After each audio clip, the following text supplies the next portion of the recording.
What's up mga kapadyak? Samahan niyo ako sa isa na namang ride. Papunta ako ngayon sa Macalelon, Quezon. So ang oras ay 3:44. Isang quick ride lang kasi uminit ang panahon. So let's go! Isang mabilisang ride lang ngayong hapon. Sumilip ang haring araw kaya 67 kilometers ang ating papadyakin. Dito na ako dumaan sa diversion road para ma-warm up agad ang hita sa ahon. Sunod-sunod kasi ang mga ahon mula Pitogo hanggang Macalelon, Quezon kaya sakto tong pampainit. Bukod dito, maganda ang view dito kaya konting relaxation muna habang nagwa-warm up. Pagkatapos ng lusong ay kakaliwa na ako papunta sa Pitogo, Quezon.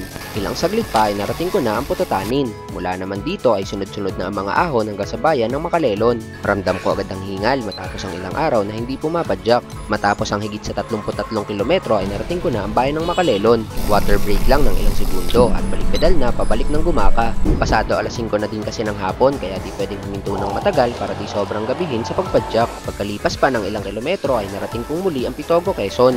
Halos 20 kilometro pa ang aking papadyakin pabalik ng Gumaka. Dito na din ako inabutan ng dilim kaya binuksan ko na ang aking headlight. Mabuti na lang at di maulap ang langit kaya naman maliwanag pa din kahit pasado alas 6 na ng hapon. At pagkatapos ng huling ahon ng diversion ay natapos ko ang aking pagpadyak. Okay, dito na nagtatapos ang ride ko today. Naka 67 kilometers ako. So next time ulit mga kapadyak.